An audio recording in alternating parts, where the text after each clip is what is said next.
Tervetuloa Sähköautomiesten pariin.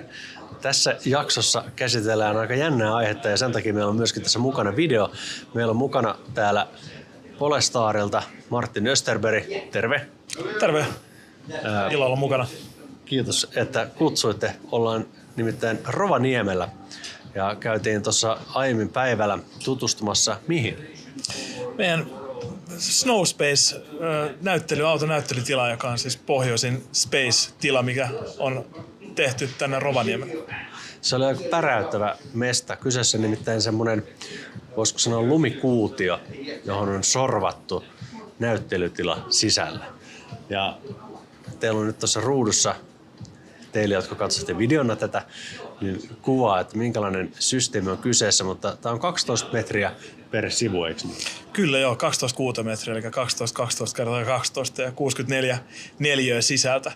Ja aika massiivinen tietenkin rakennelma, mutta tehty siten, että kestää ja pysyy. Mutta tosiaan tilapäinen rakennelma, eli 26. päivä helmikuuta saakka ja sitten sen jälkeen se puretaan. Eli lumi on tullut Ounasvaaran hiihtokeskuksesta ja sieltä se on kuljetettu paikan päälle tänne tavallaan Aalto-rakennukseen eteen tähän Aalto-keskukseen niin sanotusti, mihin tämä on rakennettu. Ja tiivissä yhteistyössä Rovaniemen kaupungin kanssa tätä on tehty. Ja kuljetukseen sitten ollaan myös käytetty sitten sähkörekkaa, eli huomioitu myöskin, että tavallaan niin kuin vastuullisuus kulkee lähtökohtaisesti tietenkin materiaalista, mikä on lumi, ja myöskin sen kuljetuksesta ja sitten sen palauttamisesta. Eli lumi palautuu takaisin Ounasvaaraan, missä se säilytään kesä yli, ja se palvelee tavallaan sitten hiihtäjiä ensi kauden alussa. Okei, se on siisti. Ihan mielenkiintoista vaan, mistä ne rekat sitten löytyy? No ne itse asiassa löytyi Scanialta. Eli Scania heillä on sähkörekka, joka sitten heidän kun kontaktoitiin, niin heitä kiinnosti myöskin tämä projekti ja sitä kautta myöskin ehkä vähän testaa, miten sähkörekka toimii täällä ja niin kaikkea, miten se toimii lumenkuljetuksessa ja pakkasolosuhteissa tai pohjoisessa. Joo. No, se oli aika vaikuttava näkö, kun siihen aamulla tultiin, oli vielä pimeätä tai vähintäänkin hämärää. Ja kun näkee livenä ensimmäisen kerran 12 metriä korkean, ei nyt lumilinna, mutta lumirakennelma, niin se on aika säväyttävä näky. Se on hieno näköinen lumiteos ja tosiaan musta tuntuu, meillä on Suomessa paljon tämmöistä osaamista, mikä tietenkin maailmalla kiinnostaa ja myöskin ehkä mikä nyt voisi olla myöskin vientituote. Toki ehkä vähän rajattuna, että mihin maahan sitä voi viedä, että missä voi rakentaa lumesta, mutta tavallaan niin lumiosaaminen on ihan huippuluokkaa Suomessa. Mikä firma sen rakensi? Siinä taustalla on semmoinen kuin Frozen Innovation täältä pohjoisesta on yritys, joka on erikoistunut tavallaan lumirakentamiseen. Ihan äärettömän kovia ammattilaisia lumirakentamisessa. Eli jos tarvitsette jotain lumirakennelmia, niin ottakaa sinne yhteyttä. Mutta tämä Snow Space, se on siis Polestarin näyttelytila ja siellä oli Polestar 2 esillä. Mutta sitten siellä on myöskin jäästä tehtyjä veistoksia. Kerropa niistä vähän. Kyllä, eli tämä Space-tilahan meillä on 150 näitä ympäri maailmaa, yleensä suurkaupungeissa ja keskustan niin kuin ytimessä. Ja tässä Space-tilassahan tavallaan se toimii meillä niin kuin näyttelytilana, koska taas myyntihän tapahtuu verkon kautta puhtaasti. Mutta se on tapa asiakkaalla päästä lähemmäksi meidän tuotteita ja oikeasti Space-tiloissa on vanne näkyvillä ja iskuvaimen ja jarrulevy ja jarrusatula tavallaan näyttelykappale. Ja nämä teokset tai näistä samoista asioista on tehty yksi replikat sitten jäästä ja pohjoisesta. Täällä on sitten jäänveistäjiä, jotka on tehnyt ihan yksi yhteen vanteen ja ihan yksi yhteen Polestarin iskuvaimen, öljynsi iskuvaimentimen ja jarrusatulan Brembon. Jos olette tulossa Rovaniemen suunnalle tässä tammi-helmikuun aikana, niin käykää ihmeessä tsekkaamassa Polestarin Snow Space. Kiitos Martin. Kiitos paljon. Nyt mulla on täällä vieraana Joakim Rydholm Polestarilta. Hello Joakim. Hello, nice to be here. It's great to have you here. First of all, what is your title at Polestar? Oh yeah, Chief Test Engineer, which means testing cars and especially chassis. And I'm a part of the tuning team that we try to create a Polestar DNA, how a Polestar should feel and behave. Yeah. So that's my job. Okay. What about your history before Polestar? What did you do before Polestar? When I was 16 years old, I did my first race in a folk race. And I started building my car, my racing car or a competition car, when I was 15 years old. And since that day, I had passion for cars. So I've been competing with different kind of cars, rally cars, racing cars. And I did my study and become an engineer. So I've done a university study and as a mechanical engineer. And after that, I started working at Saab. Really? Yes. My first car was Saab 900. Yeah. Which model year? 85. All right. That's what before I was there. But I was working as the chassis department and was a part of the chassis team, a member of the chassis team, and tune dampers, shock absorbers, tires, anti-roll bar, bushings, and I start with 900, 9.3, 9.5, and I was 10 years when I learned a lot. Yeah. And then I changed to Volvo, and were a member or part of the chassis team there. And during that period, I started working with Polestar as well, and tuned the Polestar cars. And 2018, Polestar and Volvo go different ways. Yeah. It became two companies. And I continue working at Polestar. But we are working very close with Volvo. It's like a mother for us. Yeah. We share experience and knowledge, and we work very close together. But since 2018, I work at Polestar, and I did a tuning at Polestar 1, the chassis tuning there, and also with Polestar 2, the car I've been testing today, and also with 3 and 4. So that's what I'm doing in my career. Actually, I think it was 2019, 18-19 winter. I visited Jokkmokk. Yeah. And I saw Polestar 1 and 2. For the first time. For the first time at the hotel parking lot. You were probably there. I was there because we had, in the beginning, we had one Polestar 1, and I was follow that around the world for different testing. So if the car was there, I was there. And it was a very good experience, and the car the team created is just magic. And we spent a lot of time up in north of Sweden for testing, because if it works up in the winter condition, it works everywhere. So we, in the beginning, I would say, beginning of December, we go up there and start testing. And end of March, we stop testing, because the thickness of ice is not good enough. So we have to stop. But that's one of the key for Polestar doing winter tests, because an EV car should work in minus 35 degrees without problem. Absolutely. And I have done a lot of cold starts. Go in the car, just push the button and go straight out. And I must say it works really well.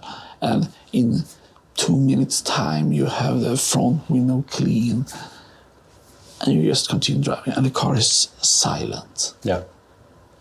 So that is exactly what people don't believe, that EVs are really good winter cars. Yes, and because we don't have any combustion engine, which creates a lot of noise. We need to have interior and everything quiet in minus 35 degrees. So that's guarantee the quality in the car. Yeah. There is no squeak or rattle. We have done that because we cannot cover it with other noise from engine or something. So that therefore EV car works very well if you do the winter test. Yeah, I have an American car and I have all that squeaking and extra noises, so I know what you mean. Yeah, no, but it's very important to do that. Absolutely. Well, it must be an insanely huge project to build a new car like Polestar 2. If you should name one thing that was the most important thing to you when creating it Polestar 2, what would that thing be? This question is a huge question. I know. I spent 2 years before the car was launched, driving around in different test tracks and the area. And, when you tune springs, for example, you test a lot of different springs, and suddenly you get the feeling, there you have this balance in the spring with the springs. Tuning dampers, we have been testing more than 100 different combination in the shock absorber before we find the right one, which said, there we have it. Yeah.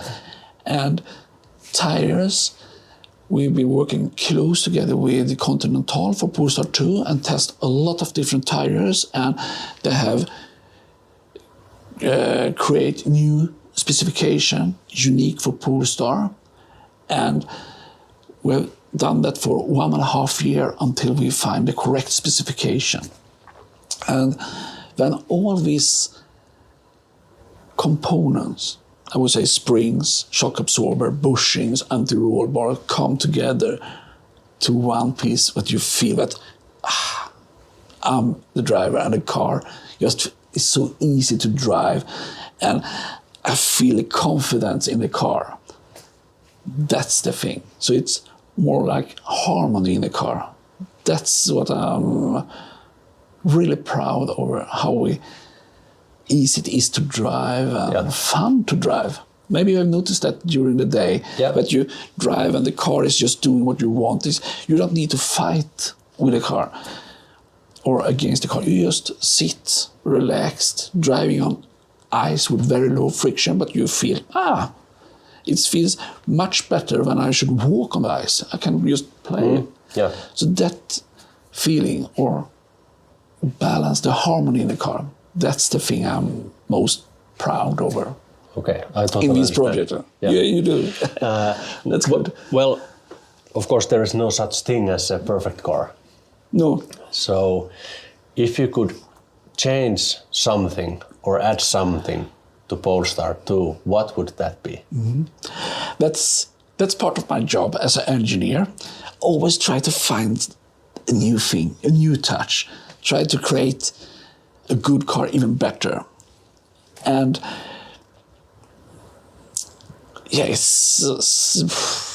right now I'm very happy with the car and how it performs, because when we start this project, of course, we found things which this is not good enough. Yeah. We need to improve it. But the management at Polestar and Thomas Ingelat, of course, they are listening and they want to create a car which is so good. So if we have a problem, we go to them and we have a good discussion. And I mean, the car is good. So right now, I don't know what to improve. But of course, I always try to find new things. And one example is the BST 270 there. Yeah. That's, I don't know if you know something about that, but... Yes, I know. I know actually a guy who ordered one. Okay. Yeah. And the story behind there, and it but shows... you didn't answer my question. Oh, I didn't. I tried to find the next one. You noticed that. No, but the car we produced, let's say 2 years ago, have been updated because we constantly have a discussion with our customer, got feedback, and we listen to that and try to improve it. So range have been improved because there were, in the beginning, people want a little bit more. So now we have improved range. The heating system want a little bit more. We have improved that. So right now I'm very happy with the car and how it behaves and how it works. So I don't know what to improve. About the improvements, preheating for battery and more power, charging power, charging curve, those were improved. But more power. Yeah, that's. Can you never have enough? No. Yeah. You always need more. So is that something you would like to add? Yeah, but actually, when we did the BST 270, we go from 300 to 350 kilowatts, and now you can order that as an option to performance. Over the air you can update your car with 50 kilowatts. Yeah, it's incredible. So that was like fixed already. But but we continue working. So next year when you do an interview, maybe I can say we did that during the last year. And no, but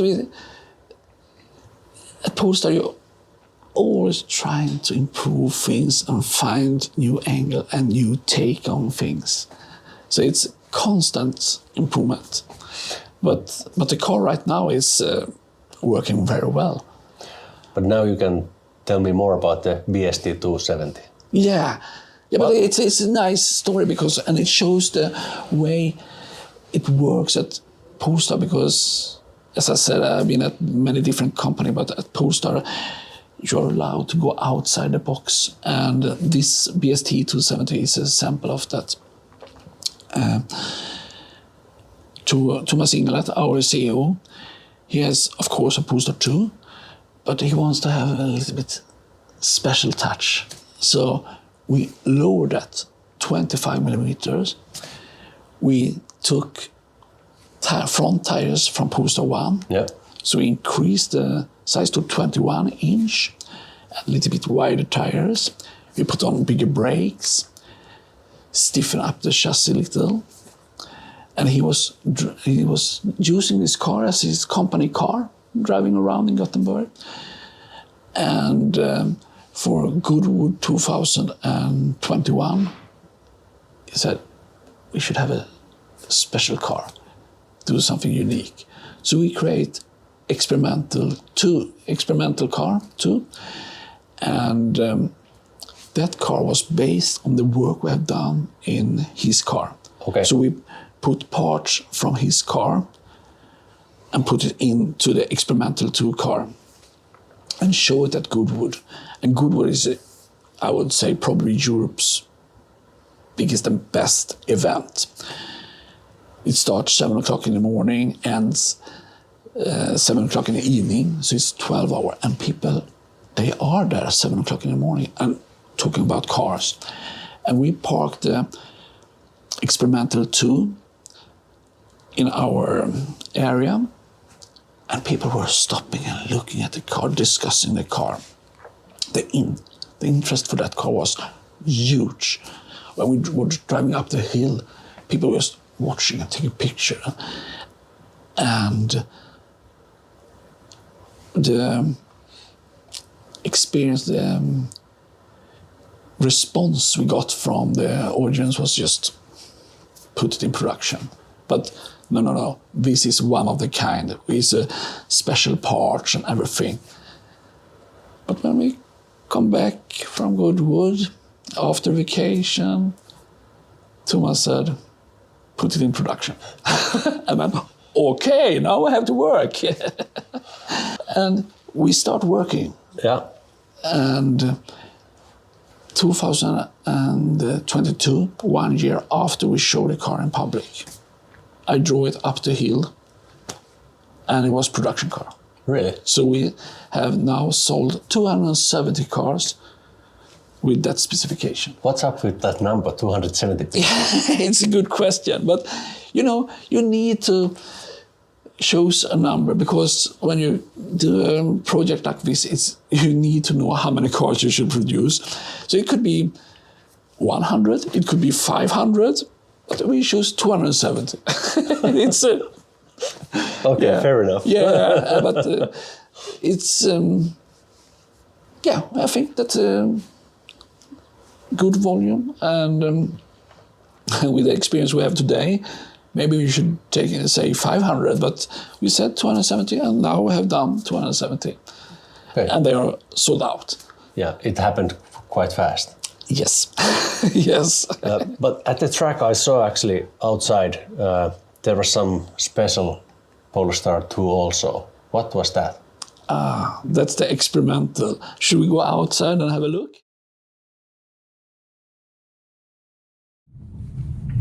Okay, here we go.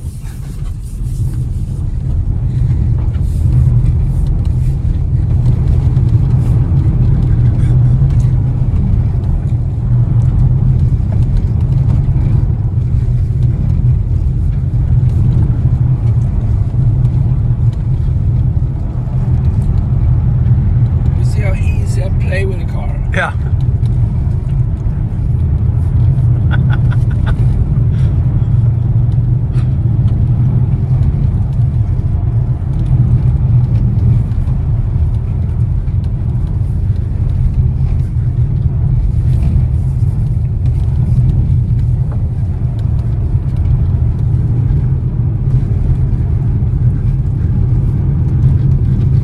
And jump.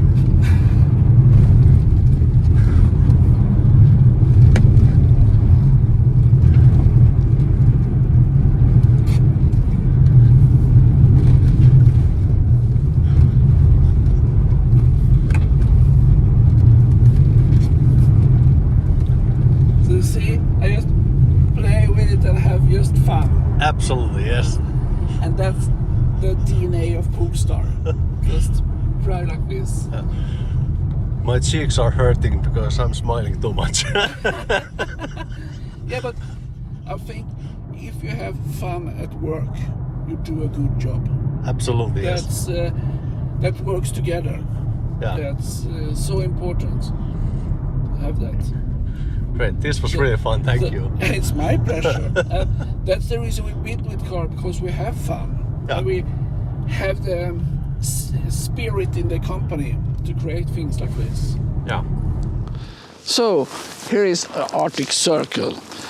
This car were made for test and just to show what we can do this kind of car as well at Polestar. And here are our partners. Osata Racing. Together with them we have done 19-inch rally rims. Alins Racing, of course, we have done the damper together with Alins. Actually, that's the same kind of damper we used on BST 270. I will show you later. Brembo brakes, the same brake as we have on Polestar 2 Performance. Golden brakes. Recaro, it's special, tailor-made seats with a golden logo.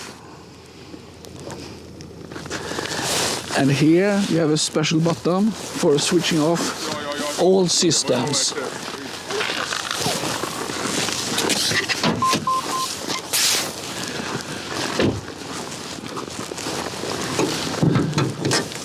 And here we have the Alins dampers, and you can easily adjust the stiffness of the damper. You just move like this, and you can hear how it clicks. And that's how you change the stiffness of the damper. So you can make it around 20-25% softer or 20-25% stiffer. So that gives the opportunity to the driver to change it as just that driver wants to have it. It will be your personal touch of the car. So this is the Arctic Circle, that car which I give you a lift in. Yes, very nice car. Yeah. And nice headlights also. Oh yeah. Up here it's dark almost 24 hours per day, so we need extra light, and they are strong. I can show you.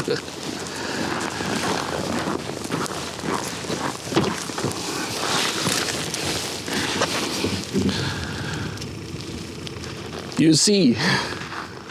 Yes. So, thank you for showing the car for you. Thank you, Joakim. It was really nice to meet you. It's And my pleasure. awesome to see this car. Thank you. Yeah.